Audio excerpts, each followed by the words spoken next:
Greetings, it's Iain from RTO here. Welcome to the start of another story. And this one is actually a viewer's request. Now, when I did Van der Graaf Generator, a lot of you said, oh, are you going to do Peter Hammill solo stuff? Now, I knew that he'd released a lot of stuff, and it was hard to do it in one foul swoop. So I thought, we'll do it as a story and go through each decade, each week. So that's what we're going to do. So we're going to start in the 1970s. Now, Peter Hammill was actually born Peter Joseph Andrew Hammill, and he was born in 1948. And we all know he is a founder member of Van der Graaf Generator. He's a singer-songwriter. He plays guitar, piano, he produces, and he has produced other people. At some stage we'll look at what Peter Hammill's produced for other people as well. In 2012 he was recognised with the Visionary Award at the First Progressive Music Awards. Now, during the 70s, apart from doing his Van der Graaf Generator stuff, he did release 8 solo albums. Well, some of the solo albums are really Van der Graaf Generator albums, as you will find out as we go through the 70s. So, coming in at number 8, we have his 7th solo album, and it's called The Future Now, and it was released in 1978, and it's the first solo album released by Peter following the breakup of his band. And playing on here is Peter Hammill. He does all the electronics and keyboards and harmonica guitars. We've got David Jackson, wonder where he's played before, on saxophone, and Graham Smith on violin. You see, there's always a connection from Van der Graaf Generator. So the first track is called Pushing 30. This is a really interesting track. I do like the saxophone, and I do like, David Jackson's, it's got that, it's Peter Hammill, it's something to do with Peter Hammill, Van der Graaf Generator, because of David Jackson's saxophone. Absolutely brilliant track. Some great that wonderful vocal delivery of Peter. Love that track. The Second Hand. Now, this one is a little bit bizarre. I don't like him using drum machines. It's very tinny, but if it wasn't for David's saxophone, it'd be I think it wouldn't be as good track as it is, but because you get lost in the wonderful saxophone. Tap-ins, strange track again. I do like the contrast in the vocals here. Though Peter's delivery is pretty good, in fact. The Mousetrap Courting. It's just one of them easy listening tracks from Peter. He's lovely piano work. He's a really good pianist. One of my favourites on the album, without a doubt. Energy Vampires. This has got some lovely violin on it, piano, that distinctive Peter Hammill way of singing. Another really good track. If I could, I just love Peter's deadpan vocals on this. The guitar work is pretty awesome as well from Peter. Then we have The Future Now. Now, this is one track on here. It's too busy. There's so much going on, you can't distinguish anything. Still in the Dark. Now, when you listen to this, I think, this reminds me of Nick Cave. Now, was Nick Cave influenced by Peter Hammill? You never know, but it's got that very distinct sound of, that you can think, oh yeah, well, this is the sort of thing Nick Cave does. Then we have Media Evil. Interesting track again. It's got a bit of a Gregorian chant on it. Bit strange. And then we have A Motorbike in Africa. I don't like this. The drumming is... Yeah, it is the blip on the album. It really is a blip. And I struggle with this one.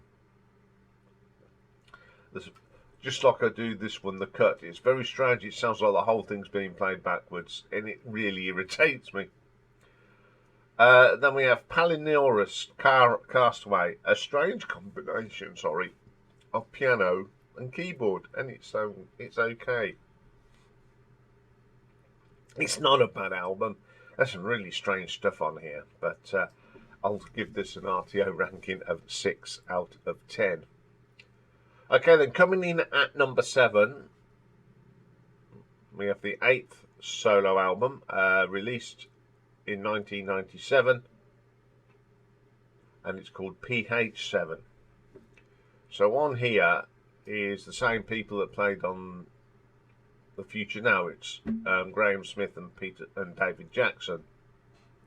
The first track is called My Favourite. I like the acoustic guitar on it. Peter's playing is really good, and it's that great sort of delivery on the vocals from Peter. Careering, I think this track would be far much better without that horrible tinny drum beat.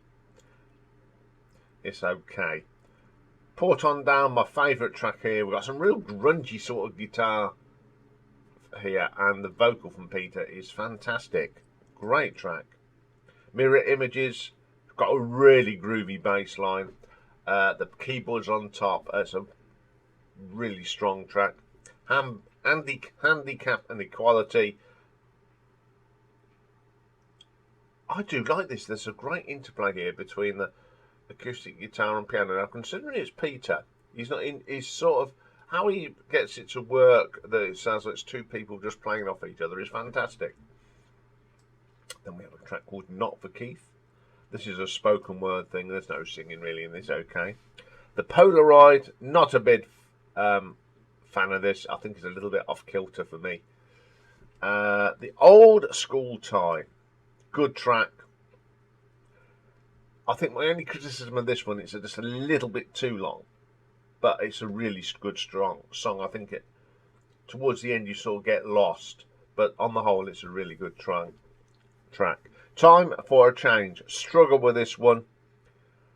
Peter's voice sounds a little bit drony on this. I don't know. It just sounds. I don't know. Was he having an off day? Imperial Walls comes next. I like this. Is more like it. Good guitar work on here. That distinctive Peter Hammill voice. Then we have Mr. X Gets Tense. This is just straight out of the Van der Graaf Generator catalogue, really. It's got everything, elements of a Van der Graaf Generator song. It's the second best track on the album. Fantastic track. Facility X. Again, it's got some flute in here. It's so proggy. It's wonderful. Good track to end the album with as well. Once again, it's not a bad album. There's some couple of tracks on here that I'm not keen on, but it is a really good listen. So I'm going to give this one an RTO ranking of 6.5. Okay, coming in at number 6, we have the 6th album released in 1977, and it's called Over. This is at the end of songs that came from end of a relationship. So Peter Hammill does all his usual stuff. We've got Nick Potter on bass, Guy Evans on drums. There's all these people that pop up, isn't it? From his past. Graham Smith on the violin, and Michael Brand is the orchestra conductor. Crying Wolf, good track this is. I love the guitar riffs on here. They're really strong. Great vocal from Peter as well. Autumn. Now this has got a lovely violin piece from Graham Smith. Really, it's the outstanding bit. It sort of is a little bit off from everything else, but it stands out, and it's a great vocal from Peter on that one. Time Heals, my favourite track on here. That distinctive drumming of Guy Evans is pretty paramount on here. You know it's him, and it just sounds like a bit of a Van der Graaf thing, which it's going to be. A great bit of bass from Nick Potter as well. Then we get Alice, Letting Go. I love this song, my second favourite on here. Definitely about a split up of a relationship. Then we get The Side of the Looking Glass. Very dramatic song with some nice orchestrations and a very strong vocal from Peter. Betrayed. It's a little bit self-indulgent here. It's one of them airing your dirty laundry in public songs. I'm not very keen on them when you do that. And I love the title of this. On Tuesdays, she used to do yoga. Very strange track, but a great vocal. Lost and Found is the last track. It's a little bit self-indulgent, but it's a very strong song. Take away that it's about a breakup of a relationship, and you got some good material out of it. Musically, it's a really strong album, so I'm going to give this an RTO's ranking of 7 out of 10.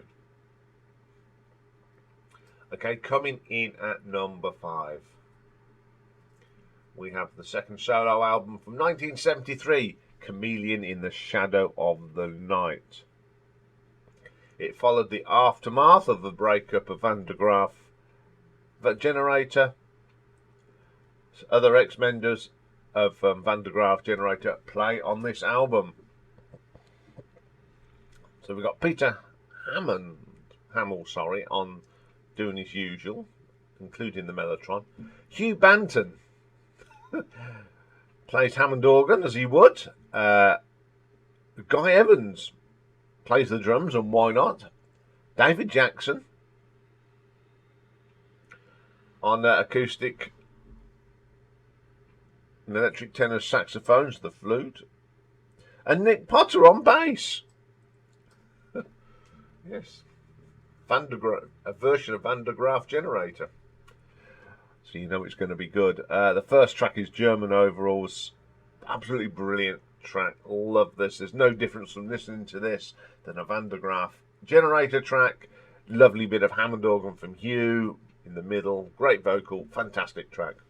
Slender Threads. Some nice acoustic guitar from here. Wonderful track and a great vocal from Peter. Rock and Roll, my favourite track on here. It's got that distinctive sound of Van der Graaf Generator. David's saxophone work is fantastic. In the end, an exceptional track, except it goes on a little bit, and at the end it sort of meanders. What It's Worth comes next.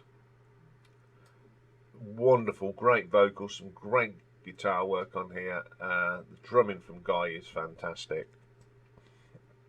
Easy to slip away. Some lovely mellotron on here, which is always a bonus. Real groove in it. Great vocals, etc. Dropping the Torch.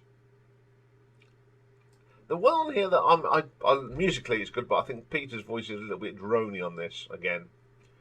And then we have the epic that's in the back room, the tower, straight off Van der Graaf Generator.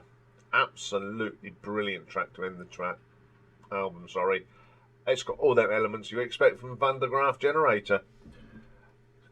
You've got the dramatics, you've got the great proggy drumming, you've got some great saxophone. It's just a fantastic track. It's amazing that they all split up, but they all get back together to make an album for Peter. It's a great album. It really is a great album. So I'm going to give this one an RTO ranking of 8.6. Okay, coming in at number 4, we've got the third solo album. It's called The Silent Corner and the Empty Stage. Released in 74 and recorded during the hiatus of Van der Graaf Generator. So who's on here? Well, it's Peter Hammill, Hugh Banton, Guy Evans, and David Jackson. And Randy California comes in and does lead guitar on one track. So basically, it's a Van der Graaf Generator album. Modern is the first track, and I love this. That great riff on it from Peter. Guy's not on this one. I don't know who's doing the percussion on this. It doesn't say, but it's really good. Wilhelmina comes next, second favourite track on here. The mixture of piano and keyboard and mellotron really work together. Hugh and Peter having an absolute blast on that. Then we have The Lie, Bellini Saint Teresa. Find it monotonous. It doesn't go anywhere. Not keen on that one. Forsaken Gardens, that distinctive saxophone from David Jameson, my favourite track on here. I love him as his saxophone work. Redshift, some great drumming here from Guy, best he did on this album. Rubicon, quiet vocal from Pete. It's acoustic guitar, lovely little track. And the last track, Louise Is Not a Home. Halfway through it starts off as melodical, and then all of a sudden it changes tempo, and that it's a wonderful track, just very Van der Graaf Generator. As I said, it is to me a Van der Graaf Generator album. It's absolutely brilliant. It's got all the traits, so I'm going to give this an RTO ranking of 8.8. Okay, coming in at number 3, we got a 1975 here, and it's called Nadir's Big Chance, 5th album. And this was recorded shortly after a decision to reform Van der Graaf Generator. So basically, it's the reformed version of Van der Graaf Generator on here. So the band is Peter Hammill, David Jackson, Hugh Banton, and Guy Evans. Now Hugh plays bass on here, and he plays organ. David Jackson, of course, does all the saxophones. Guy on the drums, and Peter doing whatever he wants. The first track on here is called Nadir's Big Chance. Really good track. I love that sort of great riff on it. Excellent track. The Institute of Mental Health Burning. The keyboard work on here is fantastic. And there's a lovely bit of piano here, and it's played by Hugh. Good track. Open Your Eyes opens up with some great Hugh Banton Hammond organ and that saxophone from David. Great mixture when them two get together. My favourite track on this one is Nobody's Business. It's got a great bass line from Hugh, and the beat from Guy on the drums is fantastic, and a wonderful sax piece by David. Been a lot alone so long. Acoustic and saxophone guitar, they really complement each other, and Peter's vocal on here is just absolutely brilliant. Pompeii comes next, a wonderful track, great vocals, some stunning saxophone work again. Shingle Song, dominated by David's saxophone and the great vocal of Peter on that. Airport, the bass line from Hugh is brilliant, and the delivery and the vocal from Peter is outstanding. Absolutely wonderful track, and it is a little bit different. It doesn't sound Van der Graaf Generator, it just sounds really good. People you were going to, it's just dominated by Guy Evans and Hugh Banton. It's a great vocal as usual, but it's their performance on there is really good. Birthday Special. Now it's not a proggy track, it's more of a poppy sort of thing, a bit more heavy as well. It's excellent, great playing by the guys. 2 or 3 Spectres, great track, great bass line from Hugh. Peter's vocal is absolutely wonderful, and it's superb. I think this is a great album. There's a little bit of prog on there, but it's more new wave sort of as well. It just proved what good musicians they were. They could turn their hands to anything. And I'm going to give this an RTO ranking of 9 out of 10. Okay, coming in at number 2. Got the 4th album from 1974, and it's called In Camera. So Peter Hammill does all his usual stuff. Guy Evans is on the drums. We've got Chris Judge Smith on percussion and Paul Whitehead on percussion. So basically, Peter plays all the instruments except the drums, because Guy Evans comes in on a couple. And So the first track is called Ferret and Featherbird. The guitars on this are fantastic. I like the guitar tones that Peter does, and it's a great vocal. Then we have No More the Submariner. I like it, the talking on this. There's a little bit of talking sort of singing. It takes, just like he did with Van der Graaf Generator, it takes it to another level. Some lovely synthesizer in it, which was interesting for 1974. Tapeworm, very strange. The vocals are a bit funny. I wouldn't say it's a reasonable track, but it's not my favourite on the album. We have a track then called Again. The piano on this is fantastic. It's ambient. Some strong keyboards in this as well. Faint-Hearted and The Sermon. I love how this one builds up. It starts off very gentle, it just builds up. Great vocal from Peter. The Comment, The Course and The Trail. Groovy bass line on this. And that off-kilter piano just sets it apart. Then we have this wonderful track called Gog. Very proggy, very mellotron. The keyboards as well are fantastic. Excellent track. Then we have Magog in Bromine Chambers. It's the weirdest thing. It's definitely that last track on the album. I'm glad it's there and not at the beginning or halfway through. Apart from that last track, it's an exceptionally brilliant album. I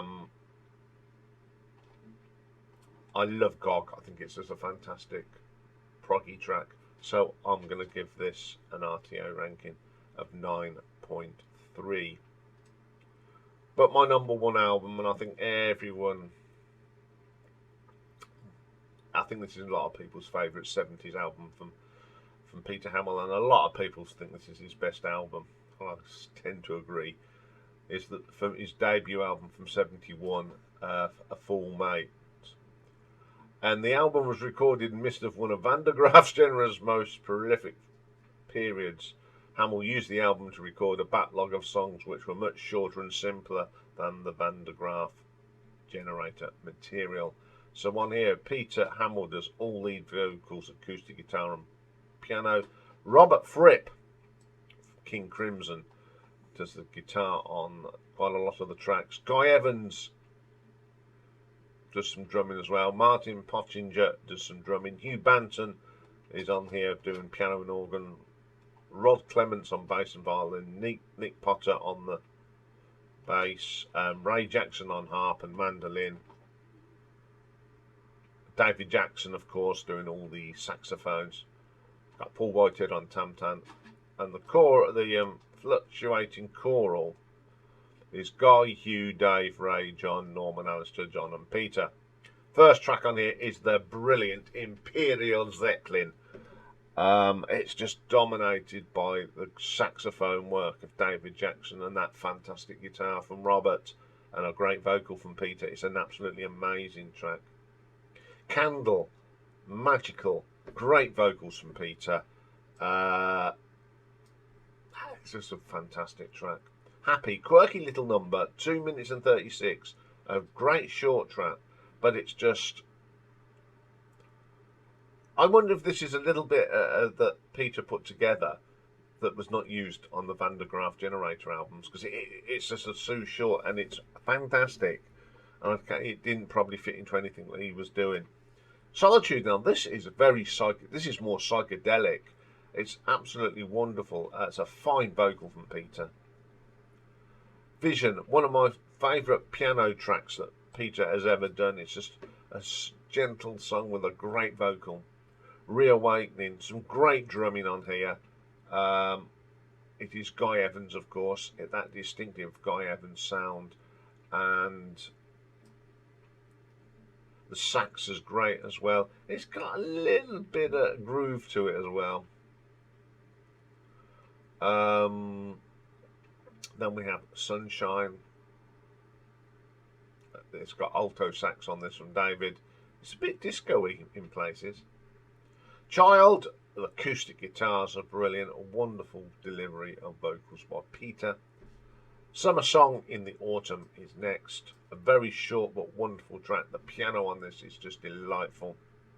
Then my favourite track on here is called Viking. So many elements of greatness on here. The fabulous drumming, that distinctive Guy Evans beat. The saxophone from David is just strong. The very strong vocal from Peter. It's just a fabulous track. Then we have the Birds.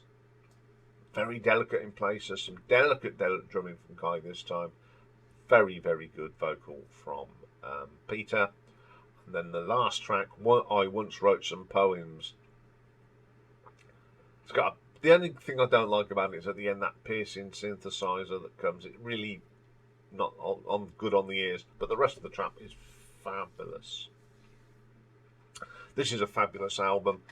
Expect the last couple of minutes of the last track. It really ear piercing, but the rest of it is just amazing. You know, short bits of songs that, you know, probably you can understand why he put this album out, because they wouldn't have fitted on, he couldn't get them into one of the Van der Graaf Generator albums. So I'm going to give this an RTO ranking of 9.5. So there we go. There's part one of Peter Hammill. Some great albums in there. In all honesty, there isn't a bad album in that in the 70s. They were all consistent. And next week we'll look at what he brought out during the 1980s. Okay, coming up next is A Perfect Side, and this is one of my picks today. And I've gone for Ultravox's album The Inner. So that's what we'll be doing next. So I'll see you soon. Bye for now.